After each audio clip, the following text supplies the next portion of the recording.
बिस्मिल्लाहिर्रहमानिर्रहीम, अस्सलाम वालेकुम वरहमतुल्लाहि वबरकातुहू। आपके अपने चैनल हकीम लाड लग साथ हाजिर हूं। आज की जो मौजू है सुखन है वो है अकल, याददाश्त बढ़ाने वाला, निस्यान को दूर करने वाला नुस्खा। नाज़रीन किराम, जो लोग कुरान करीम हिफ्ज़ कर रहे हों, जो बच्चे पढ़ाई में कमज़ोर हों या जिनकी याददाश्त कमज़ोर हो या जो कम अकल हों, इन सब के लिए एक मज़ेदार जायकेदार भरा इलाज लेकर हाजिर हूँ।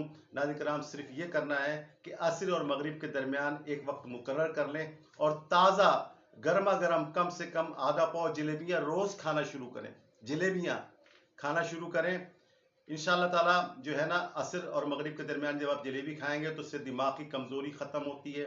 हाफजे के लिए लाजवाब चीज़ है। बस ख्याल ये रखना है कि जो वक्त मुकर्रर कर लें और रोज़ इसी टाइम पर खाएं, क्योंकि ये दवा भी है और असरार मख्फिया से है ये।